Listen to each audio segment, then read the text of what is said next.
कर्रा प्रखंड क्षेत्र अंतर्गत बीते 2.5 सालों में अब तक 60 लोगों को वज्रपात ने अपने चपेट में लिया, जिससे उनकी मौत हो गई। दरअसल एक सर्वे के अनुसार ये बता दें कि कर्रा प्रखंड क्षेत्र अंतर्गत बीते 2.5 सालों में वज्रपात ने 60 लोगों को अपने चपेट में ले लिया, जिससे उनकी मौत हो गई है।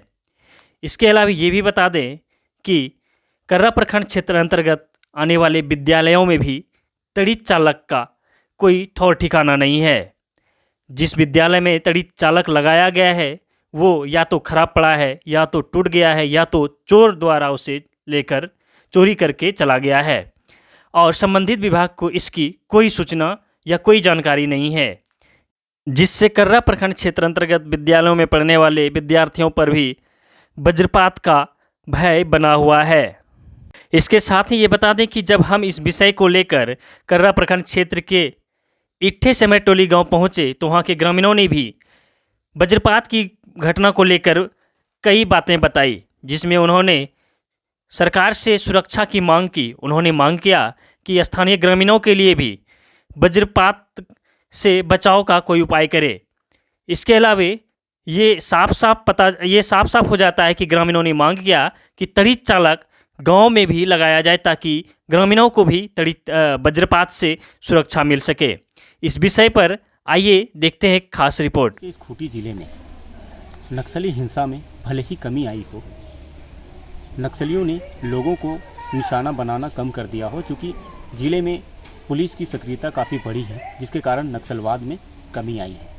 लेकिन लोगों की मौत होना एक सामान्य सी बात है। कारण यहाँ के नक्सली लोगों को नहीं मार रहे, बल्कि आसमानी कहर से लोगों की मौत हो रही है। मैं जिले के कर्रा प्रखंड की बात कर रहा हूँ। यहाँ पे हर साल वज्रपात होती है और इस वज्रपात से दर्जनों ही नहीं सैकड़ों लोगों की मौत होती है। इस कर्रा प्रखंड क्षेत्र अंतर्गत लगभग जितने भी गांव हैं, ये ठंडरिक जोन माना जाता है इन क्षेत्रों को। और इस क्षेत्र में और लाइटिंग रजिस्टर नहीं होने के कारण यहाँ वज्रपात बड़े पैमाने पे होती है। और ख़ास करके बरसात के दिनों में जब मज़दूर या फिर किसान खेतों में काम कर रहे होते हैं, उस दौरान वज्रपात की चपेट में वो आ जाते हैं और उसकी मौत हो जाती है। कारण ये इलाका शहरी क्षेत्र नहीं है, क्योंकि ये पूरी जंगल एवं ग्रामीण क्षेत्र में इस प्रखंड क्षेत्र को माना जाता है, और जिसके कारण पहाड़ जंगल होने के कारण यहाँ पे वज्रपात होती है। हम जिस जगह पे हैं ये कर्रा प्रखंड अंतर्गत एक गांव है, इसे इट्ठे गांव के नाम से लोग जानते हैं। और हम हमारे पीछे देख सकते हैं ये घने जंगलों से घिरा हुआ यह इलाका है, और इस जंगल के बीच में एक स्कूल है, उत्क्रमिक प्राथमिक विद्यालय सेमरटोली। यहाँ पे लाइटिंग रजिस्टर भी लगा हुआ है। मैं दिखाने की कोशिश करता हूँ कि इस स्कूल के ऊपर में तड़ित्र चालक यंत्र लगाए गए हैं, जो पिछले कई वर्षों से खराब पड़ा हुआ है। कारण क्या है स्कूल के शिक्षकों को भी नहीं पता। दादा, आपके स्कूल में तड़ित्र चालक लगा हुआ है। हाँ। वो काम नहीं करता है? नहीं कर रहा है। कब से खराब है वो? खराब तो पहले से ही हुआ है। शिकायत नहीं करते हैं? शिकायत तो अभी तक नहीं दी है हम लोग तो। अगर बिजली गिरेगी, बच्चे चपेट में आ जाएंगे तो कौन जिम्मेवार होगा इसका? शिक्षक ही जिम्मेदार होंगे। क्या नाम है आपका? महादेव बखला। और ऐसा ये स्कूल का ही मामला नहीं, इस प्रखंड क्षेत्र में लगभग जितने भी सरकारी स्कूल हैं, सभी स्कूल में लगभग लाइटिंग रजिस्टर यंत्र लगाए गए हैं। या तो वो स्कूल में लगे यंत्र खराब पड़े हुए हैं, या तो स्थानीय चोरों के द्वारा उस यंत्र को चोरी कर लिया गया है। स्कूल प्रबंधन को भी ये नहीं पता कि उस स्कूल से उनके ये यंत्र चोरी कर लिए गए हैं, और उन्हें ये भी नहीं पता कि उस स्कूल में लगे वो यंत्र वर्षों से खराब पड़े हैं। फिलहाल इस क्षेत्र में वज्रपात होने की संभावना ये भी है।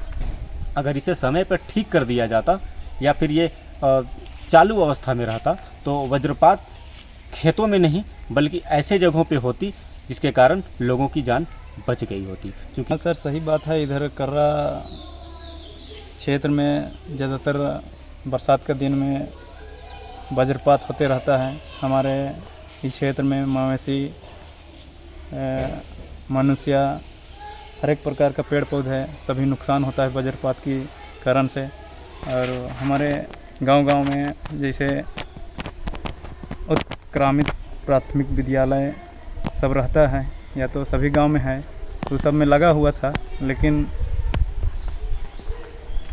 काफ़ी दिन होने के कारण कुछ तड़ित चालक यंत्र लगा हुआ था, वो ख़राब हो चुका है।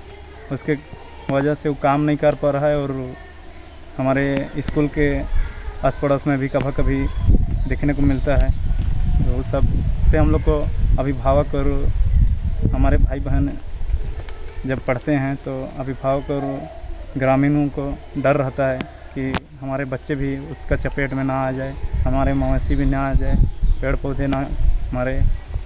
तो हम लोग का कहना है कि गांव-गांव में अगर वैसा सुविधा हो जाता तड़ित चालक यंत्र का, तो हम लोग वज्रपात से सुरक्षित हो जाते।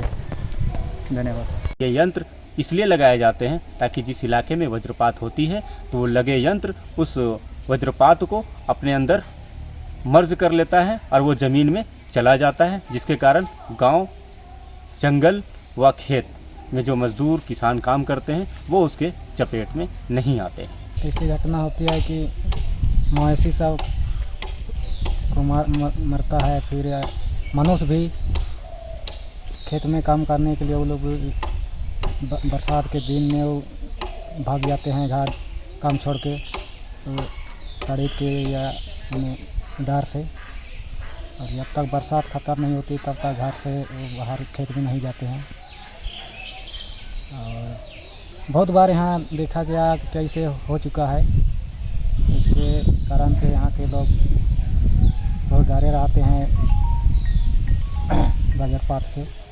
और ऐसे पेपर वगैरह में पढ़ते रहते हैं, देखते हैं कि कहीं कहीं पर खेत में काम करते हुए 4 आदमी, 5 आदमी, 6 आदमी ऐसे मार गए। इस तरह का घटना सुनाई देते हैं, इसलिए हम लोग भी डरे रहते हैं। और ऐसे सरकार तरफ से ऐसे ये है तो यहाँ तड़ित से माने बचाव के लिए तो कोशिश जारी है। हम वही चाहते हैं क्या ऐसी सुविधा है तो यहाँ तड़ित से बचाव के लिए कोई सरकार तरफ से व्यवस्था की दी जाए। धन्यवाद। क्योंकि ये यंत्र इसलिए लगाए जाते हैं ताकि जिस इलाके में वज्रपात होती है तो वो लगे यंत्र उस वज्रपात को अपने अंदर मर्ज कर लेता है और वो ज़मीन में चला जाता है, जिसके कारण गांव, जंगल व खेत में जो मजदूर किसान काम करते हैं वो उसके चपेट में नहीं आते। अब स्थानीय ग्रामीण भी अब धीरे धीरे जागरूक हो रहे हैं और वो प्रशासन से मांग कर रहे हैं कि इन गाँवों में इस प्रखंड क्षेत्र में तड़ित चालक यंत्र लगे ताकि वज्रपात के दिनों में लोगों की जान बची रहे। देखना होगा कि प्रशासन किस तरीके से इन क्षेत्रों को चिन्हित करती है और इस तरह का यंत्र लगाती। तो अभी आप सुन रहे थे कर्रा प्रखंड क्षेत्र अंतर्गत होने वाले वज्रपात की घटनाओं से जुड़ी हुई बातें।